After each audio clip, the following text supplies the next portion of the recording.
Today I'm gonna be reviewing A Game of Thrones by George R. Martin. This is the first book in the Song of Ice and Fire series. um, so I really like this book, and I thought I was gonna start out by saying that. Um, the book is really interesting, and it's just really, I just really like it. I'm gonna be going into why I like it later. If you're not familiar with the world of Ice and Fire, I'm gonna boil it down to the essentials. So the author is George R. R. Martin. He is a fantasy author. He has different books, but this is his most popular series, and he started writing it back in the 90s. I'm not sure about that. I'm not gonna fact check. So it was a long time ago. It just started getting, well, it just got really, really popular in this past few years when the TV show Game of Thrones started on HBO. So basically, um, the story takes place in this fantasy world of Essos, which is basically the whole world of Game of Thrones. There's different parts. So there's Westeros, which is basically the western part of the planet, and in the eastern part we have cities like the Free Cities. This book mainly revolves around Eddard Stark. There's many different characters, like Tyrion, Daenerys, but it's mainly about the story arc of Eddard Stark. Eddard Stark he is the Warden of the North. He's the Lord of Winterfell. So basically, the king has lords that they are in charge of certain parts of Westeros. Eddard Stark is in charge of the northern part, where Winterfell and the Wall and all the northern men are at. The story begins when the the king comes for a visit to Winterfell, and they have a feast for him. And after the feast, the king talks to Ned about asks Ned to be his hand. Um, Ned is unsure if he wants to be his hand because he doesn't really fancy being in King's Landing and actually being part of the government. And the reason that Robert is asking Ned to be his hand is because they grew up together as kids. They were fostered in the area by John Aaron, who was actually the previous hand, and that's another reason why he's asking him, because the previous hand died. The king needs help controlling, well, ruling. The thing about Robert is that he was not cut out to be a king. He is a warrior. So, and what's interesting about Ned is that he had the opportunity to become king. He just, like the throne was his for the taking. He knows the responsibility of being a king. I don't think Ned likes being in power. I think that he sees it as a responsibility. He was born into the Stark family, which means that he's a high lord. I don't think he likes being a lord. It's just his responsibility, and that's a theme throughout the whole book. That his honor code and just the way his character is what basically leads him into trouble. Yeah, so now that he has been given the offer to be the hand, of course he's gonna refuse it. And the thing is that they even joke about how the hand is the one that, has to clean up the king's mess. And Robert actually says that there's a saying that the king shits and the hand wipes, which basically means that the king, he basically does whatever he wants, and it's the hand who really has the power, at least in Robert's case. And the thing about Robert is that after the war, he basically lost all his features that made him a great warrior. He got fat. He's just a glutton. He does inappropriate things with women that are not his lady wife. So yeah, he needs a lot of help in controlling the throne, and he doesn't want to do it. But of course, he doesn't say that to the king. He says he's gonna think about it, and after the feast, he's in his living quarters with his wife, and they're talking about if he wants to go. His wife is Catelyn Tully. She is part of a great house. Tully controls Riverrun. They're basically a very well located house. They're basically located where all the rivers meet in the Riverland. So they have a lot of power controlling trade. So they're very wealthy. So they're discussing if Ned wants to go to King's Landing, and his wife Catelyn tells him that, you know, it's a great honor to be the king's hand, and she's just telling him that he has to take the job. And Ned tells her that he doesn't want to go to King's Landing.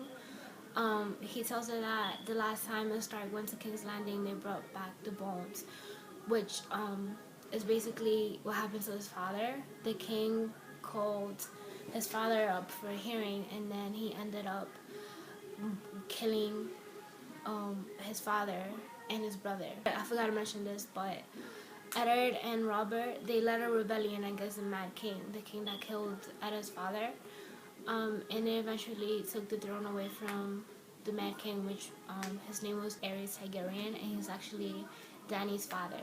I think that if you don't know about the story, you're probably so confused right now. I'm horrible at summarizing things, but you can just go to their wiki page. They have one actually, a Song of Ice and Fire wiki, which I can leave the link for below.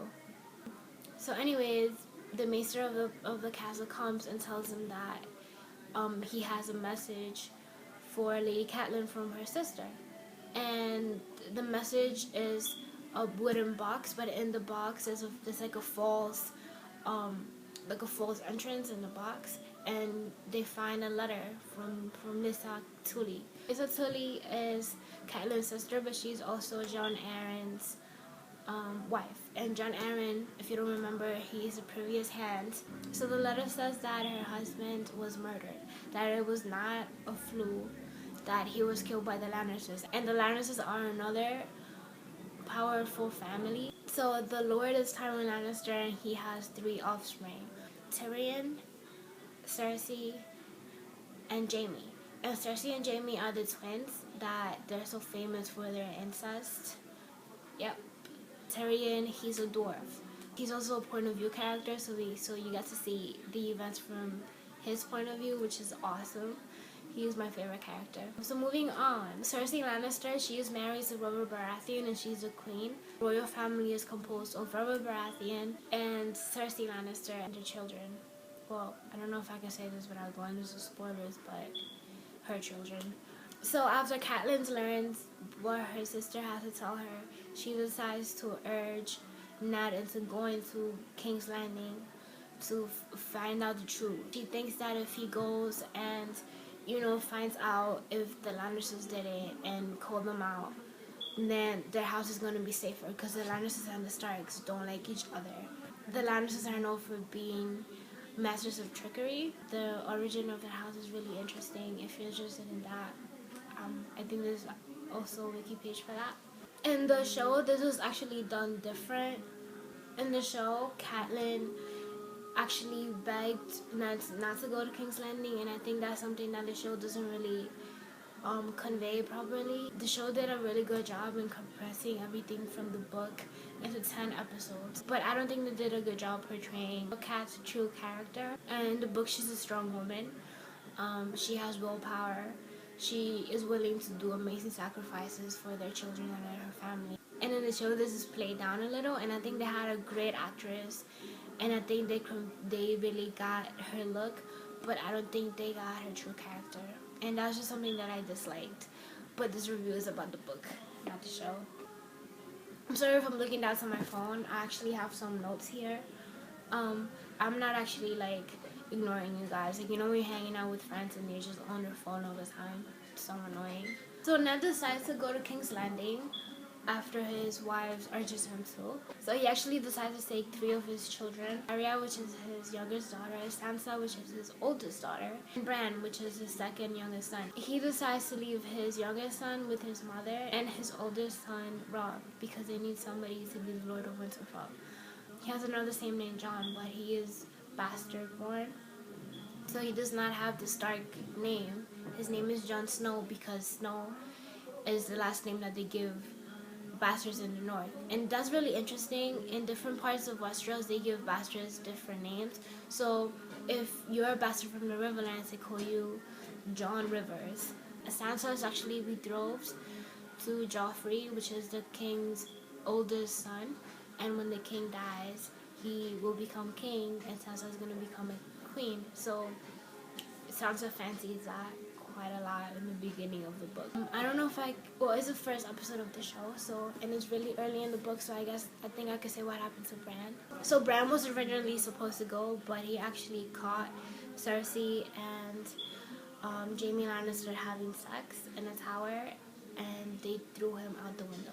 So when they left for King's Landing, Bran was bedridden. They thought that, he wasn't gonna make it, and if he did, he would become a cripple, which actually happened. He also takes guards to go with him because he knows that King's Landing is gonna be a dangerous place. He does some investigating, and it's really interesting to see it from his point of view. You go along with him in the ride, and you find out the same things that he finds out. It is really interesting to see how he comes upon the truth, and that truth eventually leads him into trouble.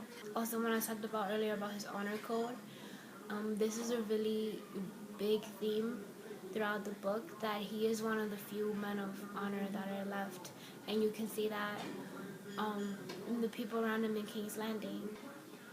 Right, so the book has, I think this book has 5 different point of view characters, which are mainly the Stark family.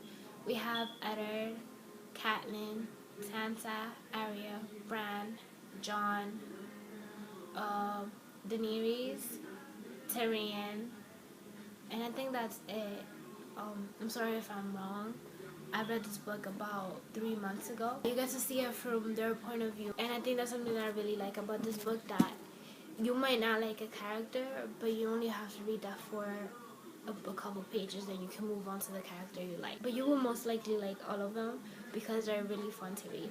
I also really like the narrative of this book. We get a third-person subjective narrator, which means that we have a third person narrating it, but he adopts the view of the characters. So as he does this, you do too. So as you read, you feel like you're these people, and if they get crazy, you get crazy along with them. And that's throughout all the books, and I think he does a really good job getting people into the minds of these characters, and it really helps with character development too. We get to see how they arc from the beginning of the book to the ending of the book, and I think it's way more interesting than just getting a first person narrative. But the problem with this narrative is that it can be unreliable. So the things that we see in each chapter from each point of view might not be what really happened. It might just be how they saw the things that happened. But if you like that, it might also add to your reading experience. Also, as you transition from chapter to chapter, you get to see the different tones that each character perceives things as. So, for example, for Eddard, his tone is very somber. He is always very serious and to the point. And Tyrion, his tone is always, I wouldn't say silly, but more in the joking side. He always makes jokes about everything, and I think that serves him as a coping mechanism. His whole life has been really hard because he is a dwarf, and people look down on that. Be patient with the book. A problem that I've heard people have with this book is that it's slow paced. I would say that if I didn't like slow paced books, I would find it a little bit boring. Especially for people who have seen the show and then they read the book, they think it's really slow paced because in the show they have to compress the 600 pages of the book into 10 episodes. So you might imagine how that takes out a lot of filling that the book has. But the thing is that the book goes more in depth with the characters, and you get to know their personalities better, so it makes it a character-driven book, and it's not so much as the story as it is in the show. So I read this book in 2 weeks because I wasn't doing anything in school. My season wasn't started yet, so I wasn't going to practice every day. And I read it in the train. I read it late at night. I don't know how I don't need glasses yet. But yeah, it just takes you along for the ride, and when you start reading, you basically can't stop until your eyes hurt. And I think that if you really like reading, you are really going to like this book. So if you're wondering if you will like this book, you can watch a few episodes of the show so you don't get too much into spoilers. and then if you like it, just go buy it. I think that if you like reading in general, you're gonna love this book. If you like books that are about character development and about the arcs and character growth, then you're going to love this book. I also want to add that the author, he does an excellent job in taking the concepts of magic, all this backstabbing, and basically this complicated and convoluted plot that it is, and he makes it completely realistic and completely fun to read. And I think that's what draws me onto the book, that it's so realistic, that it makes me feel like it actually happened. The thing about me is that I'm really biased because I'm really obsessed with the show and the books, so this review might only be highlighting the good points of the book. If you want to see people who left it a bad review, you can go, I don't know where it is, but you can go to the related videos, and there's probably going to be one because not everybody has the same taste. And I think this book, you need to kind of have a taste for books like this in order for you to enjoy it. I also think it's a really good way to start reading fantasy if you've never read fantasies. I think it's a really good stepping point as to like the fantasy world. Thank you for watching. So if you like this review, please leave a comment and tell me if you want me to review the other books. I've actually read 3 other books and I'm reading this one now. This might take me a while because I'm working this summer, so I don't have a lot of free time to sit down and read. And I left it in my bag because I was taking it to work and I was reading it in my lunch hour, and I spilled water on it. So I am not going to be taking it to work any longer because I don't want it to be ruined. This is actually the first video that I'm uploading to YouTube that I'm talking to a camera. It makes me a little nervous. I'm sorry for the whole angle and the whole, contraption here, but this took me actually 20 minutes to just get it to show my face. I tried. I hope your summer is going wonderful, and have a good day.